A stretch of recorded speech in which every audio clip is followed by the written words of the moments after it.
the show, everybody. We're talking about soccer. Your favorite? Nope. I have a huge collection of soccer video games, and we were going to look at the collection this week, and as it turns out, there's too many to do in 1 week. We're going to take about 25 minutes to look over the first half of the collection, and then we will look over the rest of the collection next week. So here's a two-parter. So this is perfect for you for Halloween because this scares you, doesn't it? Yeah, exercise. Well, and also sports. And balls and everything like that. So here, let's take a look at Soccer Video Games Part 1. I have an itch. It's an itch that can only be scratched by buying soccer video games. Okay, wait a minute. Before we get started, yes, I call it soccer. Now, in medieval times, there arose a game known as folk football, and supposedly it came about because in a small European village, they repelled Viking invaders, and so they kicked the head of one of the Vikings down the street, and it became a game of who could kick it, and where you could kick it, and how far you could kick it, and it kind of caught on, and in order to commemorate this great repelling of the Viking invaders, they later inflated a pig's bladder and kicked it around, which if you've ever had British food, it kind of explains where that came from.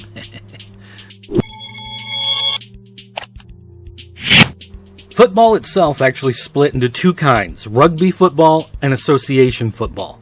Association football is what we call soccer, whereas rugby football later split into gridiron and Australian rules football, or footy, which by the way is also fantastic. But there's something about these soccer games that just keeps me coming back for more. I just keep collecting them, and we're going to take a look at that collection today and how it's gotten out of hand. I love finding old cartridge-based games that are still in the box, and especially ones that even have the manual inside. There's something neat about finding this time capsule of old video games where you've got not only the game but the instructions of how to play, when you can flip through the booklet and see what it was like for someone who bought the game originally when it came out. And they're very hard to find nowadays, especially because back then people just didn't think to save these things. A lot of times they bought the game, they played the cartridge, they read through the book until they knew it, and then they kind of threw it all away when they were done. I do have a few loose cartridges for old systems, but like this International Soccer, it's covered with paint splatters because people just didn't care. And this NASL Soccer, I still have in the shrink wrap, which they were nice enough to put the price label on underneath, but because it has the insert with it, I'm afraid if I take it out of the shrink wrap, I'm going to lose that insert and I'll never find it again, so I just leave it. In one of my various trips, I found this soccer game for the Atari home computer systems in some video game store, and of course I bought it, even though I don't have an old Atari home computer system. So I'm never probably going to play this game. Yet I still wanted it for my collection because it was complete with the box and the plastic insert tray and the cartridge and the booklet. It's just a fantastic looking package. This cartridge is compact and tight and it's in great shape, and the booklet is complete and it looks fantastic. It's just one of those star pieces of a collection that you just want to have on your shelf because it looks so fantastic, even though I'll never be able to play it. I do have some Nintendo cartridges in my collection, including this Japanese version of soccer, but as you can see, they're just loose cartridges because nobody really bothered to save the boxes and the manuals back then. So if you do find them complete, they tend to cost an arm and a leg. But the Japanese soccer I really find interesting because not only was it a much smaller shape than the US, but it had these holes at the top like a cassette, an audio cassette. Are these recordable? Like my old TDK audio cassettes? Could I record Nintendo games off the radio?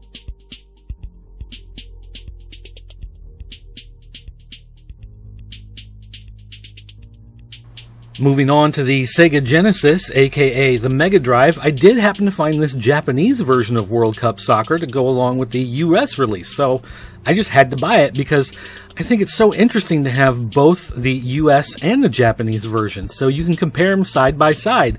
It's a neat thing to see, and especially for my collection, it's just awesome to have two versions of the same game that came out in different markets.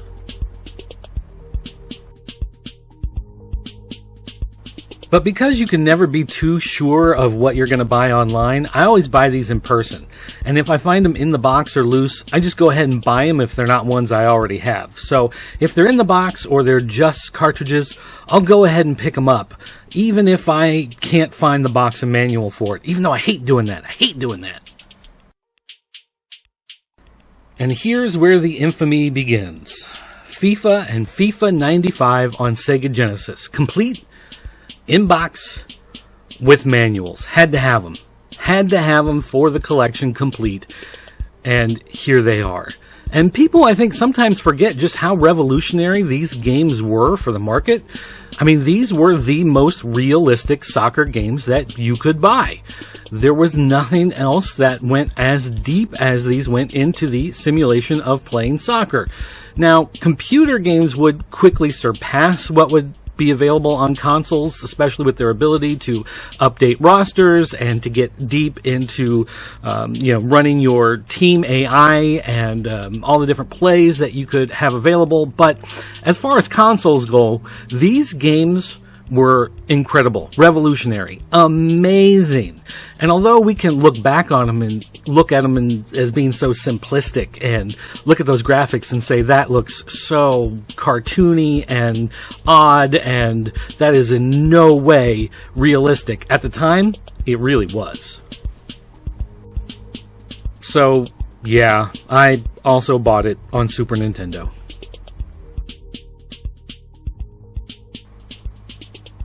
And a couple of its siblings as well.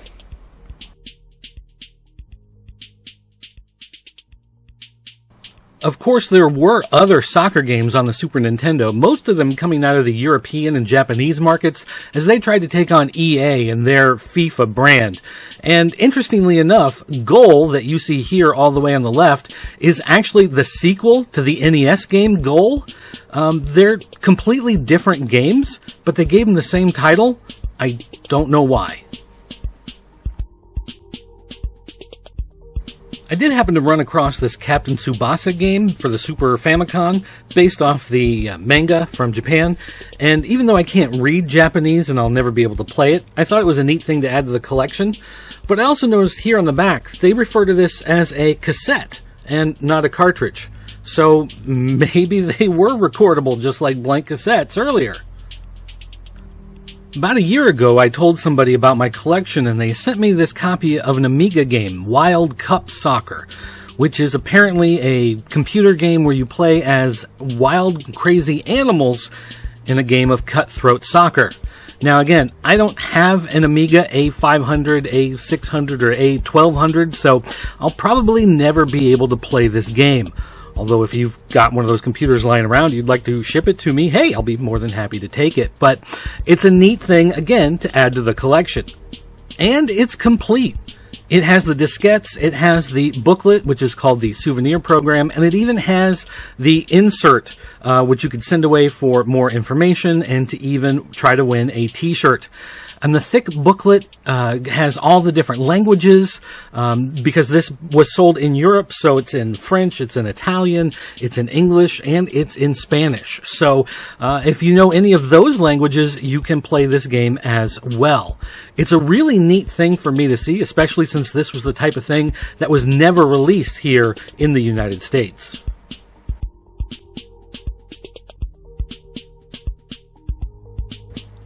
And FIFA appears again, this time on the Sega CD, along with World Cup USA 94 and Sega Worldwide Soccer 97. And Sega CD games in the jewel case with the booklet are, again, very hard to find. These cases break very easily. And so when you can find one that is especially complete and unbroken, it's a great thing to add to the collection. And here we can see in this CD-ROM version, we have 20 minutes of extra sound effects. We have enhanced computer-controlled opponents and animations. We've got International Teens secret game modes and full-motion video clips. We've got real stadiums. We've got real action. We've got real, folks. It's real on the Sega CD. Moving into the PlayStation era, again, it's hard to find these games in intact jewel cases with the booklets. You try to order these online, you're not really 100% sure what you're going to get. A lot of eBay sellers will use stock art of whatever the cover art is, and when you order it, maybe you're getting the whole thing in a jewel case, or maybe you're just getting a loose disc. So I tend to only buy these when I can go into a game store in person and pick it up off of the shelf. Another problem you run into as a collector, of course, is with price tags and them just leaving all of this residue and gunk behind. And there are things you can use to try to get rid of it, but it takes a lot of time and can sometimes damage the plastic underneath. So sometimes I leave them and sometimes I work at them. But there were other soccer games besides FIFA, again, on these systems. A lot of them were from other markets that were rebranded and brought into the United States. And this one, Super Shot Soccer, I happened to find listed online, and this is factory sealed. This has never been opened. And on the one hand, I do have a PlayStation, and I kind of want to rip it open and throw it in. I know I could download a ROM and I could play it on an emulator, but there's something about having the actual disc and putting it in to play it that is just a good, unique feeling. At the same time, there's something about having a game that is still in the original factory shrink wrap. I just can't bring myself to cut it open. I almost want to buy a second copy already opened, so then I can play an open copy and still have my sealed copy. And another thing is the cover art. What the heck is this guy's deal down here?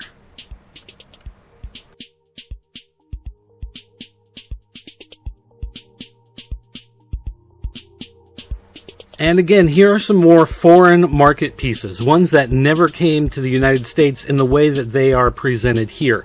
The Japanese version of FIFA World Cup came with this neat little spine piece. Apparently this is standard on a lot of Japanese media, even on books and DVDs, and it had the hologram on it, and I just thought that was a really cool piece to add to the collection. And then, of course, FA Premier League Stars. Now, this is a PAL version. I can't play it on my PlayStation. I can play ROMs of it, so I'm a little familiar with it. You score goals with your star players, you get star points, and you can use them to upgrade your characters. But it came in this really thick, oversized jewel case, and the version I have here comes with all of the little inserts and this thick book. And at first I thought the book was thick because it's a European release, maybe it's in a bunch of different languages, but no, it just explains everything. There's so much information in the book, that's why it's so thick. This is the type of thing you just don't get in modern game releases, is a lot of information printed in a book that you can read by itself. I really miss this type of presentation. The short lifespan of the Dreamcast meant there were only 2 soccer games released in North America, and I've only found a good copy of one. The other one is Virtua Striker 2. And it's kind of a shame, not even the FIFA games made it onto the Dreamcast. That shows you how much the Dreamcast failed. But I still have a Dreamcast, I still have this game, and I still play it from time to time. Here's a factory sealed copy of FIFA 2004 for the N-Gage. Again, there's just something really cool about having a factory sealed version of a game, especially one that's 16 years old. And I would really love to rip this thing open and take a look at it, but I just can't bring myself to break that plastic, although I am tempted to play it. And I know some of you are thinking, well, how could you play it? To play it, you'd have to have an N-Gage. Wait, you have an N-Gage? Oh, I do have an N-Gage. I loved my N-Gage QD. I still have a ton of games for it. I still have the power adapter. It still works. I still play it from time to time, believe it or not. So I could play this copy of FIFA 2004, but I just don't want to rip open the package. Yet another system FIFA was on was the Game Boy. And I've resigned myself to the fact that I'm never going to find copies in boxes with booklets because Game Boy games, it's almost impossible to find them. And this copy of Ronaldo v Soccer, well, apparently was owned by Price. And it even has his phone number written on the side. Now, most of it's rubbed off, but I thought if I tried really hard, I might be able to make out the phone number, give him a call, and see if he still wants to meet up and play sometime, but that'd be pretty creepy. Game Boy Advance games are another line of games that are hard to find with boxes and booklets. In fact, I can remember watching people trade in their Game Boy Advance games at GameStop and watching the GameStop employees rip the games out of the box and just chuck the boxes and booklets right into the trash. It's a shame because I would love to have some of those cardboard boxes and booklets along with these, but at least this one came with a little plastic case. Now, you would think that Nintendo DS games, because they come in a hard plastic case, would stay in their hard plastic case, that they would be traded in and sold that way, but it's actually kind of hard to find them. This copy I found of FIFA 6 actually had all of the inserts, and it had the game, the case, everything was complete, so I snatched it right up, and in fact, the guy selling it at the game store seemed kind of surprised that someone wanted to buy it. But yeah, I wanted to buy FIFA 6. On the DS. Complete. But the thing about the DS is it's not region locked, which means I can get games from around the world and put them in my DS and they still work. Like this European copy of World Cup Germany 2006. Even though this is the UK release, I can put this into my DS and I can play it just fine. And one of the first things it asks me is what language do I want to play in, and I'll play English. I do have this German copy of FIFA 10, and it's all in German, and I don't speak any German, but I can still put it in, and I can still play it. And you can tell that it's for the German market because one of the big things it pushes is the Bundesliga right there on the front. So even if you weren't 100% sure, that's your clue that this is definitely for the German market. Even 3DS games, when you buy them, tend to come like this. Just the little game cartridge in a little plastic shell, and that's all you're going to get. Finding them in the box is a little more difficult, which just boggles my mind. What are people doing with all these plastic cases? I did find this copy of FIFA 15. It's the only FIFA copy I've been able to find for the 3DS that came in the box with everything. And you can see that this is a Legacy Edition, which means they didn't update the game itself. You just got an updated roster and new uniforms, kits as they're known, but that's all you really get. But let's not forget that FIFA is not the only game in town. A lot of fans like to argue over which franchise is better, FIFA or Pro Evolution Soccer. But honestly, on the 3DS, Pro Evolution Soccer, I feel, is the better one. One of the main reasons is because I love the 3D gimmick of the 3DS, and Pro Evolution Soccer pushes the 3D much further than FIFA. In fact, you can see they even made it part of the logo. There's so much going on in Pro Evolution Soccer on the 3DS, I feel like you really can't beat the experience. I bought one 3DO game, Olympic Soccer, and I bought it online, and again, this is why I hate buying games online. I got the disc, and it's legit. It's the real disc. The problem was they used clip art in showing the game, so I got it in this case. Look at this fancy low-res GIF that's been printed. This insert, garbage. This case is garbage, but at least the game is legit. No booklet. Now, the long lifespan of the PlayStation 2 meant that there were a lot of games released for it. Just in general, a lot of games. There were also a lot of FIFAs over the years. As we flip through these covers, get used to looking at them, because it was during this time period that the video game industry became a multi-billion-dollar... Wait a minute, FIFA 2004? Hey, that's the same one we have on Engage. Sweet. But this is when it became a multi-billion-dollar industry. And so these games were released on multiple platforms year after year after year. And this is where the joke started to come along that, you know, it's the same game every year and people just keep buying it. And I'm that guy. And just in case you thought EA didn't release enough FIFA games over the years, they had this Euro line. They released a couple of these on different platforms as well. So, you know, they could double dip on a few years.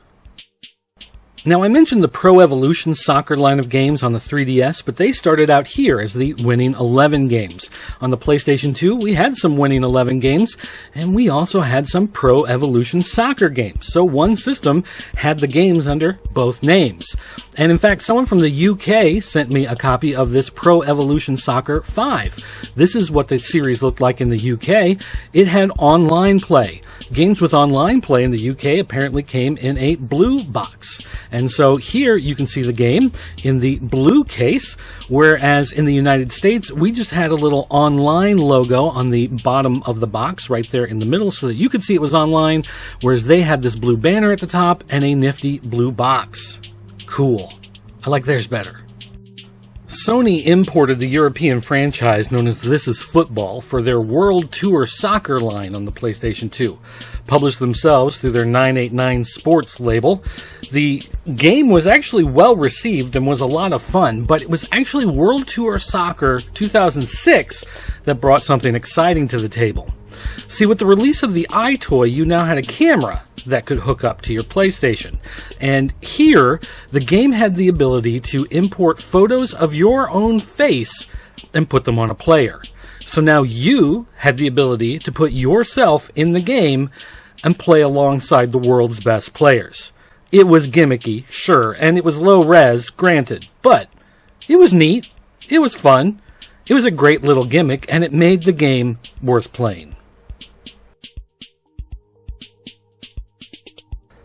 Jumping over to the Xbox, not as many games I have on this system as they are somewhat harder to find with cases. I don't know why cases are so difficult for Xbox users to hold on to over the years, but another thing here is they have, again, horrible labels that are hard to come off because most of these games were traded in shortly after they were played. And there just aren't a lot of people looking to buy used copies of old soccer games, except for me. Whereas here, I buy the same game on multiple systems. You can see it here on the PlayStation 2 and the Xbox. Road to World Cup Germany 2006. And you can see that the game will rebuild itself for each system. Each system has its own branding. They have their own little markers for online and for Xbox Live or PlayStation Network. But here you can see they actually used different screenshots.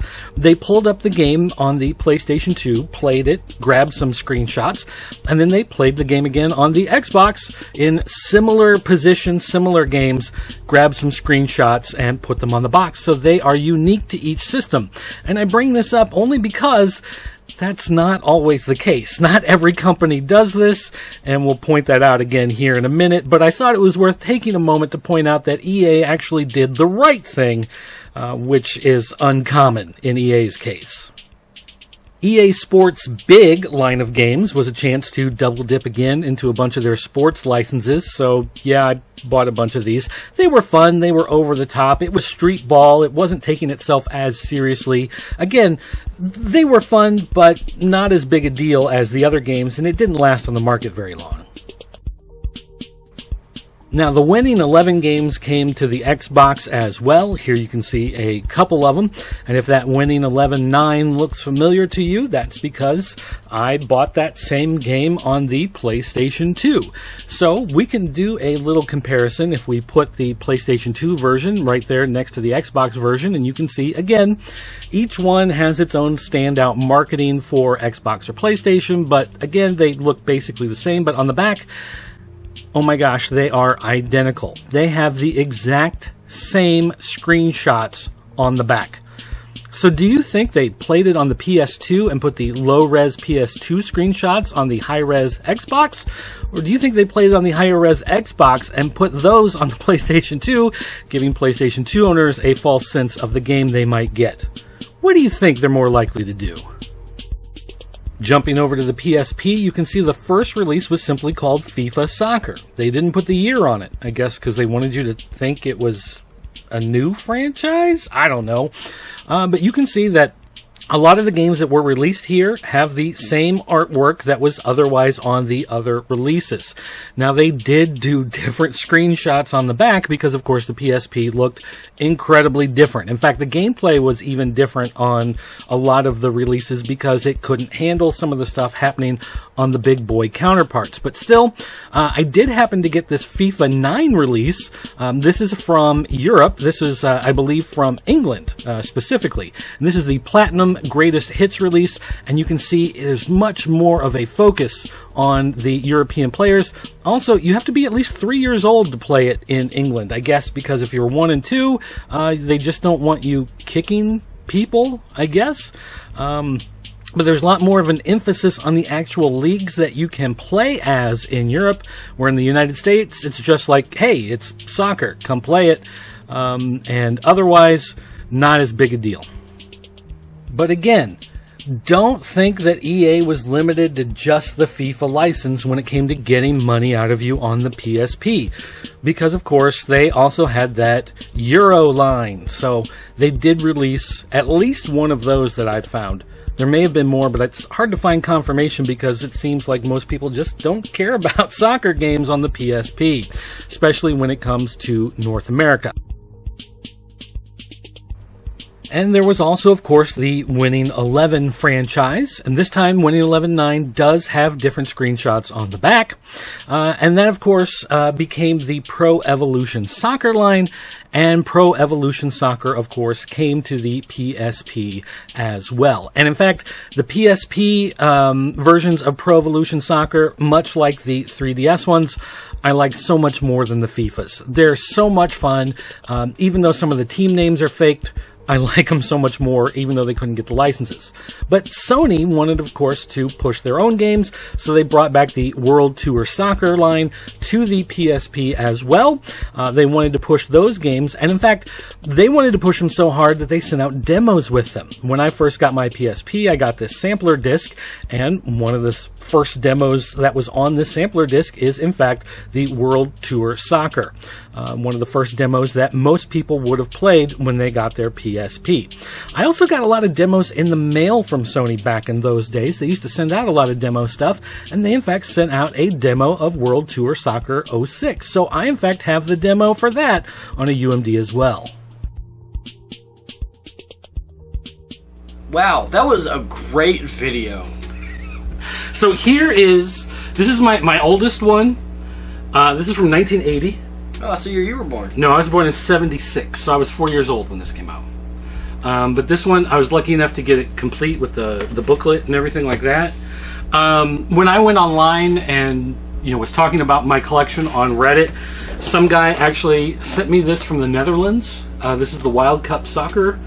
He sent it in, I think it was the end of March, and it arrived in the middle of August. So coronavirus and everything slowed everything way down. It took forever to get here. But it was really cool that he sent this, although I don't have an Amiga computer. And there's another animal sneezing again this week. Wow, animal sneezing is like the second part of our show. The hip new thing. But this is the game that everybody loves to hate. This is the one that kicked it off. This is FIFA, the first FIFA on Sega Genesis. And the graphics have barely improved. Oh, will you stop? It's the exact same game. But it is very, very different from where it started. But this game was revolutionary for the time. But this is not the game that I played a lot. So you know, sports was not a big thing in our house. No. Grandpa, the house I grew up in, Grandpa is not a sports guy. Did not watch a lot of sports. It wasn't until I was in my late teens that I started to kind of dabble in sports a little bit around here. Oh, dabble in sports like drugs? Like drugs, right. Yeah. The Chicago Bulls, Michael Jordan, all of that stuff was going on. So that was kind of a big deal. And you got swept up in that, and so I watched some basketball. I met Patrick Ewing of the New York Knicks, and so that kind of got me interested in basketball for a little bit. I tried watching some hockey. I just couldn't get into it. Whatever, meandered around, but I did play some sports games, and especially when I was in college, a lot of guys wanted to play sports games because those were the multiplayer games. Yeah. If you wanted to play, first-person shooters were not a thing yet. Really? So you couldn't really sit down. Like, you could play Wolfenstein, I think, or Doom, but you had to have multiple computers. Not everybody had computers that could play those things. What? But everybody had game systems. You only need one game system. You could plug in multiple controllers, and you could play games. So sports games were a way that you could play games with your friends. So the Madden football games, soccer games, whatever. But World Trophy Soccer was the game that I actually played quite a bit.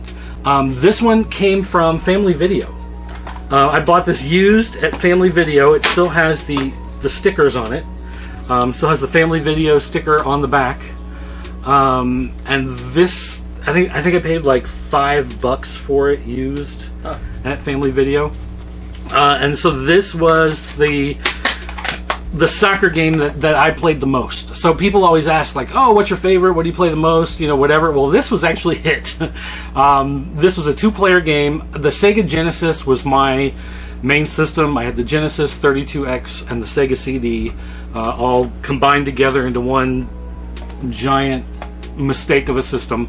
And so this was the game. I didn't actually get this until not that long ago. This I've actually had for years and years and years, about as long as that Sonic and Sonic 2 cartridges that I gave you. Oh. So this is the main one, and it still has these Family Video stickers all over it because they're kind of hard to peel off, and they've been on there so long that if you try to get them off now, it actually rips at the plastic and whatever. So. But has your preference changed over time? I do like. I think the newer games are easier to see what's going on because they're more realistic. Whereas on here, you just kind of run up and the two guys just kind of clash into each other and then one of them runs off with the ball. Oh. Whereas now you can actually run up and you kick out your foot and you can actually see that you're taking the ball away or that you've missed it or whatever. Can you punch them square in the face? Not on that one. There were some games, one of the...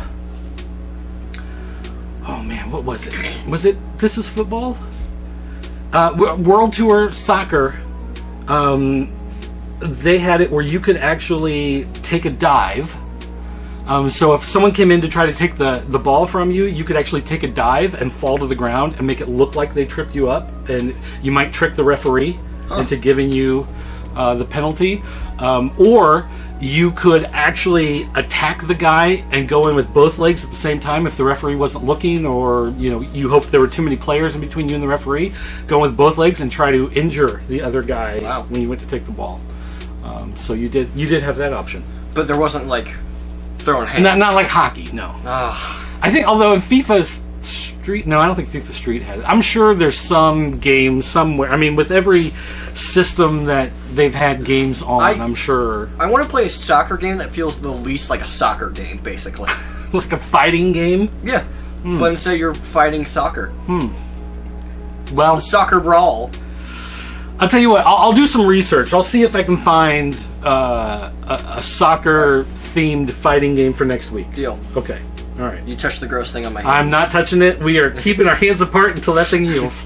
Okay. We do have some other things to talk about. Last week we talked a lot after the video about other stuff, and it did open some discussion. We do have some questions for the mailbag here. Oh, boy. Because the video is so long this week, we're not going to do a whole lot of other discussion, but I figured we would cover some of the mailbag questions. So, this is for Gamer. This is from Lisa S. She says, this is for Gamer. You seem to play a lot of Fortnite online. Do you know anybody who plays with the default skins and stuff, and doesn't buy any of the extra ones? It seems like everyone I know buys at least 1 or 2 skins to play with because they think they need to look different, but then no one ever uses the normal skins, so I think anyone who does would look different. I personally don't know anybody who just stays, I'm not going to spend any money on this game, I'm just going to stay pure default, But I do know some people who haven't spent any money, but have played the game for long enough and enough that they've able to get enough free V-Bucks in order to buy the Battle Pass and then just go from there. But no, I don't know anybody who only uses the default stuff all the time. I know there's some people who do. Some people do like it. I'm personally not a huge fan of it. I like the more wacky and crazy stuff. Like, my favorite skins are the Plague Doctor, the guy with the big tomato head, and the overly dramatic detectives. So, overly dramatic detectives? They have the huge trench coat, covers the entire body, this massive hat, these big thick rimmed glasses. I am not familiar with that. And their pickaxe is just a giant magnifying glass. Well, that makes sense. So, but yeah, no, I don't know anybody who does that. And there's sort of a stigma with them, because obviously new players aren't going to have anything. So if you see a default skin, there's a reason why they have such a stigma. You just assume it's a new player who hasn't played. It's going to be pretty easy. Okay. But of course, now skill-based matchmaking doesn't matter. But if you were someone who was very skilled and you just set everything back on those default ones and went in, everybody would assume that you're no good, and then suddenly you have a lot of experience, you would be good. That would throw people off. See, there's technically 4 different types of defaults. True defaults, which are fresh installs, just downloaded the game, they don't really know how to play it. Fake defaults, which are skilled players who are pretending to be defaults. Legendary defaults, which are the ones that have been playing for long enough, that have, they have some free items, but not a lot. Then there are no longer defaults, and these are the people who have played the game enough and long enough in order to get the free V-Bucks and buy the Battle Pass and move on. So. Okay. Alright, Mike S. wrote in and said, what games besides Resident Evil do you think are good for Halloween? Soccer games. I grabbed some here that I thought would be good. First of all, one of my most recent favorites here is the Friday the 13th game. You can play it on all of the major consoles and on PC. And this game is just fun. This is an asymmetric horror game. I forget what the actual term is, but one person is playing as Jason, everybody else is a camp counselor, and as the counselor you are trying to escape, and as Jason you're trying to kill all of the counselors. It's a lot of fun, even if you don't want to play online. Even if you don't want to play with other people, you can play with bots, and the bots are actually pretty smart. They do a pretty good job, especially if you're playing as one of the counselors. The Jason bot is usually pretty good. There's also a virtual cabin mode, so if you're a big fan of the franchise, there's a lot of trivia and a lot of hidden stuff, and as you move through the cabin, you unlock stuff. There's clues based on different information from the movies, and so it is kind of like a trivia buff's dream to go through and look at all the stuff, unlock it, and also see some of the stuff that went into the making of the game. So you said it can be played multiplayer, right? Right. Can it be played cross-play? Does it have cross-play? That I don't know, honestly. I would assume so, since it's on all the major consoles. Yeah, I don't know. That's a good question. I have no idea. I've never thought about it. I've never thought about looking into it, but that's something to look into.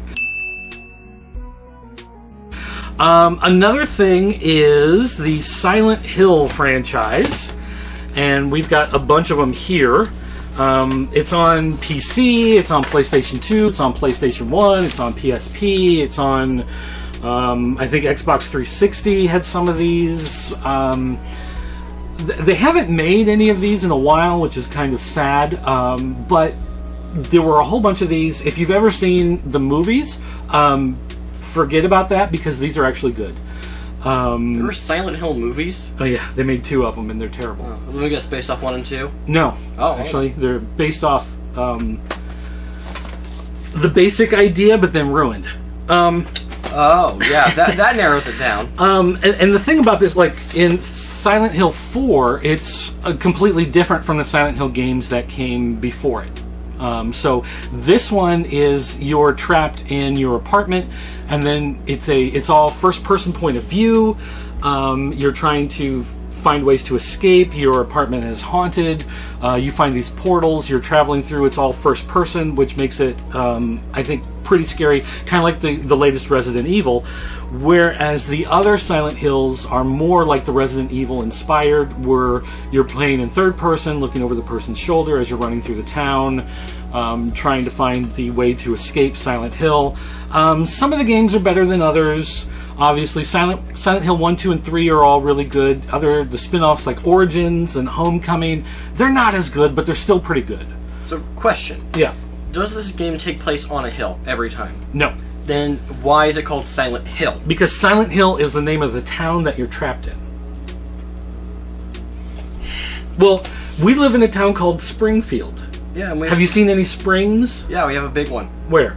Oh, it's blocked off now. Oh, it's blocked off now. Okay. Because there's ugly fish in it, I guess. Another game I really like is 7 Days to Die. Oh, never heard this one before. And I would not recommend necessarily getting it on console, because console development has stopped because Telltale Games had licensed it and was developing it for consoles. They, of course, went bankrupt. And so all of that shut down. It's okay. It's just that when you play on console, you're playing on the version that's about 4 or 5 years old. It's been constantly updated on PC. I'm not a PC Master Race type of guy, but it is definitely better on PC if you can play it there. But these are not bad. If this is the only way that you have to play, then play them.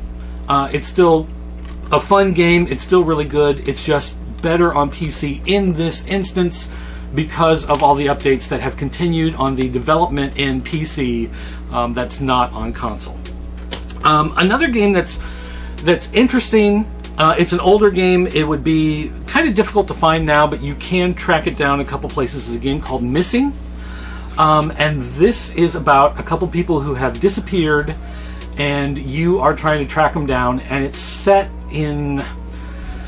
the only way I can think to describe it is it's real world based. So you're finding footage from video cameras, you're finding Polaroid photos, you're finding newspaper clippings, you're finding handwritten notes, all of this type of stuff that you are compiling together to get information on what happened to these people, why they disappeared. You're finding police reports and things like that in order to try to figure out what happened to these missing people. There reminds me of another game with missing in the title. Mario is missing? Yes. That was very scary as well. It takes place in real world. Someone goes missing. You have to go find them, and then you basically kill Bowser, or in this case, whoever kidnapped them. I said one of the scariest games of all time. Oh no! That is in our game library. And this is a nightmare-inducing. It's kind of vomit-inducing, in fact. So if you have a weak stomach, you might want to look away at this point. This is Superstar Dance Club #1 Hits. I would suggest, if you have the ability to avoid this game at all costs, do avoid it, because I think it might be cursed, kind of like The Ring. This might be a game that you play it and you might find your life spiraling out of control. This is a real creepypasta. Oh, we still have the disc. Oh. Yes, of course. It's still there. No, wait, hand it to me real quick. You want to see the scariest thing? No, not really. The barcode on the back has a hole punched out of it. This was a promotional copy. This was a promotional copy that was sent to us because they said, hey, we made this new game, we want you to try it out. And we said, no. But you still have it! But I still have it. Alright, next up. This is from Lumios. Lumios City. It's from Pokemon, but it's spelled differently here. Oh. It's basically Lumios City. Oh, okay. Basically. Alright. He says, Dirt, how can you not play online? Playing with bots is boring. You say you never like to play versus other people, but that's how you make friends. Don't you want friends? No. I do. No. I don't want friends. That's why I had a son, because he's forced to live with me. Friends are a liability. No, I mean, honestly, I just like to play at my own pace a lot of times. I like to do things differently a lot of times than the way games are supposed to be played. I just hate being locked into... I guess when it comes down to it, like something like a first-person shooter, I like exploring more. Whereas when you play games, you like to just run head on and attack things. Which is why I love Doom Eternal so much. And I'm more of one of those. I like to look for every hidden secret. I like to look behind every wall. I like to look under every bridge. Oh, I do that too. Everything. And when I'm fighting things and attacking things, I'm always one of those, like, duck for cover and look for, like, the easiest, cheapest way to get around fighting something. Whereas I will be stubborn, die 3 times, and still be using the same tactic. You know the definition of insanity is doing the same thing over and over. What? The definition of insanity is doing the same thing over and over, expecting a different result. What? The definition of insanity is doing the same thing over and over, expecting a different result. What? Okay. Point in case. Alright, and then finally, our last message here. This is from Jakey. And I'm saying this one's for you. Yeah. Because you're more of the Minecraft expert than I am. He says, my problem with Minecraft is it seems like whenever they get running good, they have to change things so it gets slow again. I remember when it first came out and my PC didn't play it very well, and I was like, I have to get a better computer to play this better. And then my brother got a new computer for school, so I got his old one, which was much better than mine, and the game was great. And then they updated it to add a bunch of stuff, and it got slow again. Why can't they just leave it alone? Well, first off, you know you can play old versions of the game, right? How do you play old versions of the game? I said this last week as well, and I think I've said this for 2 weeks in a row now. There's this little installations tab at the top. You click on it, and you can even like play old snapshots with stuff that didn't even get added into the game. Is that only in like the Java edition? Yes. So what if you're on the Bedrock edition on Windows 10? Don't play Bedrock edition, it sucks. Well, but that's a different purchase. So if you've already purchased that one, yeah, but then you're screwed. But okay. Java, So which was the main way to play it, which is, in my opinion, the ideal way to play it. Okay, but let me ask you this. So if you have the Bedrock edition one, though, does it automatically update? Like, isn't it one of those where if you log in and there's an update and you haven't updated, you can't play until it updates, right? It's none of that. No. If you don't update it, it doesn't force you to update, but you can't play online. Oh, okay. So if you want to play online, you have to update. Yeah. Okay. But yeah, if you have Java edition, which I'm assuming you would, since you said back when it first came out on PC. But he might be talking about the Bedrock edition on Windows 10. Right. But yes, you can switch to older versions for all the way back from, I think, 1.2, which is one of the oldest versions, so now 1.16. And if you're having struggles with it, just wait until the patches come out in a few weeks. We're on 1.16.3 right now, and that fixes a lot of optimization issues, updating localization files. That's a joke people won't get.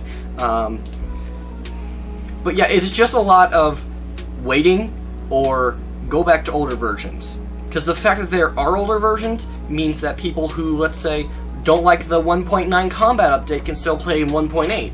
Or people who just want to play a much more simplified version can do that. Is there like a certain version, though, that if you go back too far, you can't play online? If you go back one too far. No. Each server is set for its own area, if that makes sense. Like, Hypixel, the biggest one, is from, I think, 1.6 to 1.16. But if you're in, like, 1.5, then you can't play on it. But if you're on a survival server that's 1.16.3... you can't play on it if you're in 1.16.2. Because 1.16.3 is different from 1.16.2. Maybe that's part of his problem.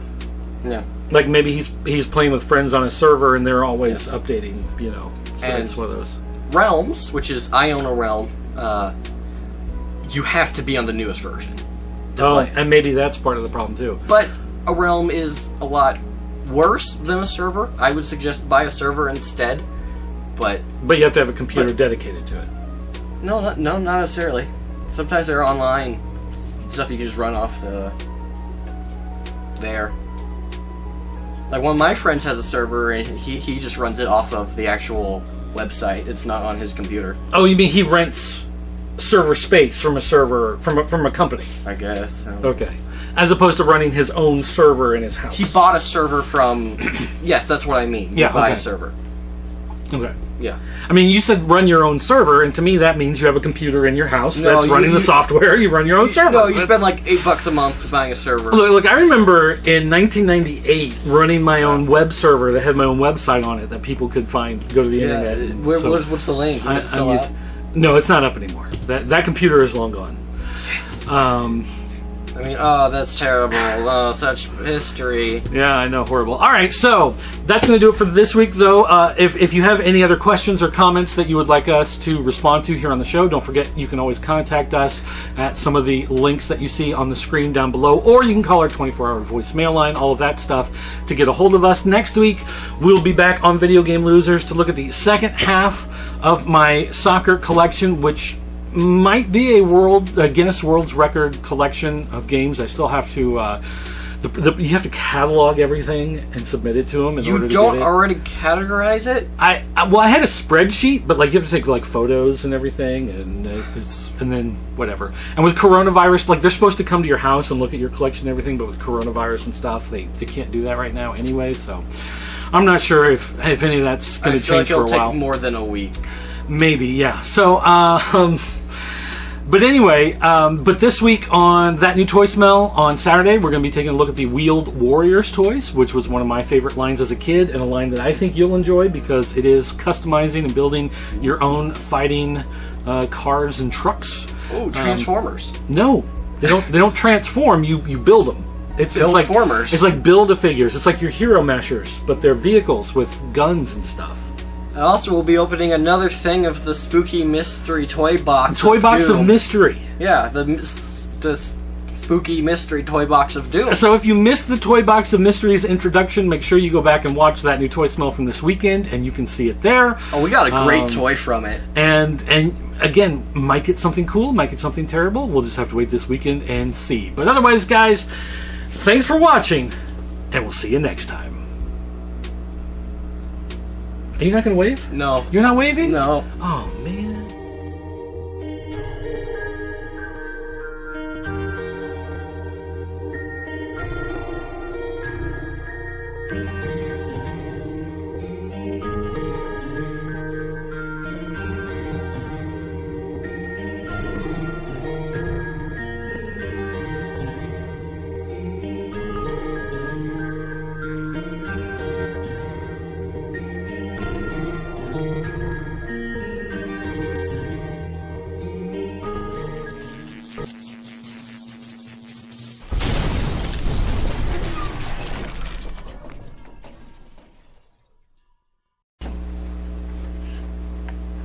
Stop hitting yourself. Stop hitting yourself. Stop hitting yourself.